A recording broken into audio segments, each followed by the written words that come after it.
Assalamualaikum warahmatullahi wabarakatuh. Bismillahirrahmanirrahim. Alhamdulillahirabbil alamin. Wassalatu wassalamu ala sayyidil mursalin sayyidina wa maulana Muhammadin wa ala alihi wa sahbihi ajma'in. Qala rabbi shrah li sadari wa yassir li amri wahlul 'uqdatam min lisani yafqahu qawli. Rabbi zidni ilma warzuqni fahma. Yang kami hormati dosen pengampu Ning Robi, yang kami muliakan, saya atas nama Muhammad Bahauddin, Prodi Pendidikan Agama Islam, Sekolah Tinggi Ilmu Tarbiyah Al-Fattah Siman. Video ini kami buat sebagai tugas UAS akhir semester 7 PAI Madin Setitaf. Kami akan menjelaskan sedikit secara singkat tentang Syekh Yusuf Al-Qaradawi.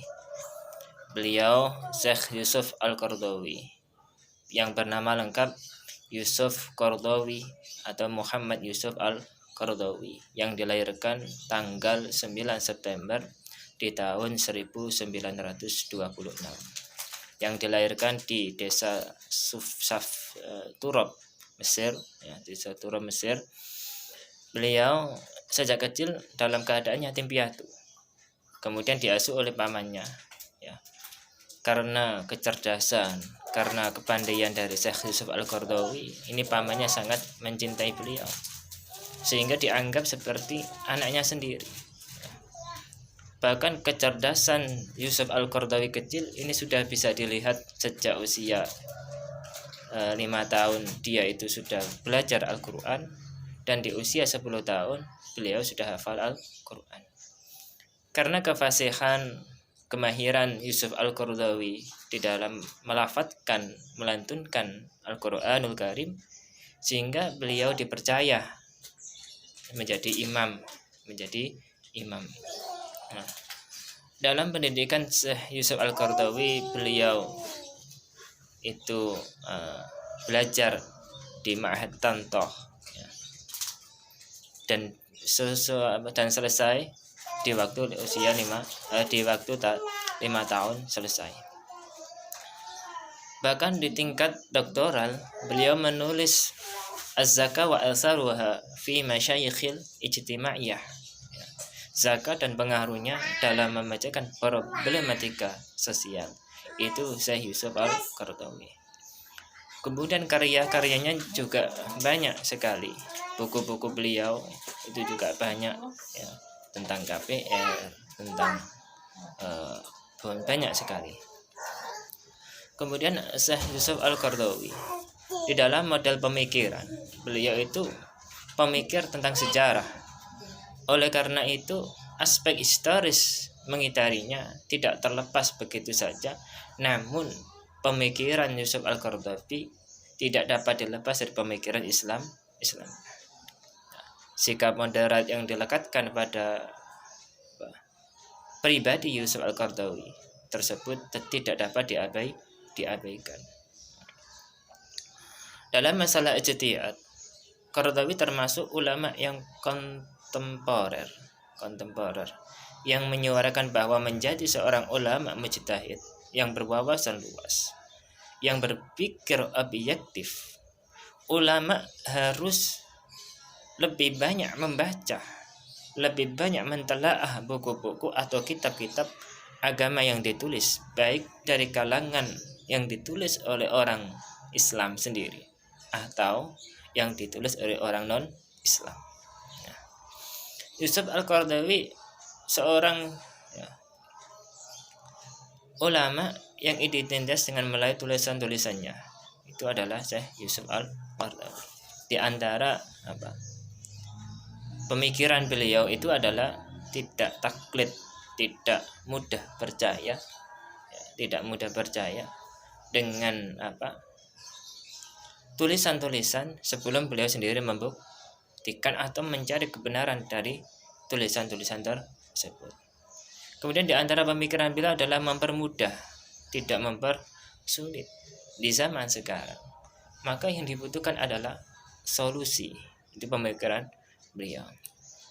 Hal ini berdasarkan apa? Zaman, karakteristik zaman yang terus bertambah, yang terus berubah, sehingga membuat pemikiran Syekh Yusuf Al-Qaradawi ini sewaktu-waktu juga dapat berubah. Artinya carilah kemudahan dalam segala hal. Itu pemikiran dari beliau Syekh Yusuf Al-Qaradawi. Kemudian tidak mengemukakan pendapat atau keputusan yang tidak ada dalil yang kuat. Kalau tidak ada dalil yang kuat, tidak ada nas yang kuat, maka tidak dapat dipastikan. Ini sama al-halal wal haram fil Islam. Al-halalu bayyinun wal haramu bayyinun wa bainahuma umurun mushtabihatun.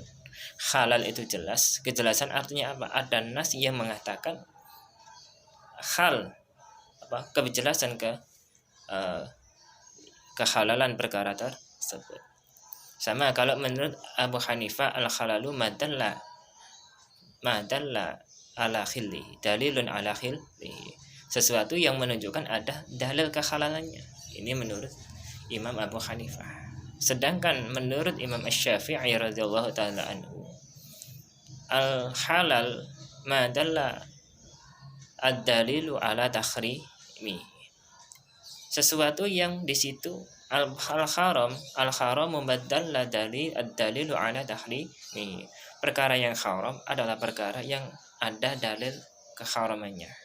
Itu menurut Imam Syafi'i.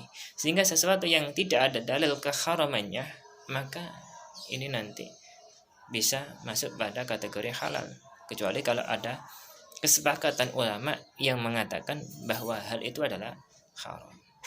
Sehingga Yusuf Al-Qaradawi sendiri ini selama tidak ada dalil kepastian yang menyatakan itu adalah haram, maka bisa diistilahkan atau dimasukkan itu kategori yang halal.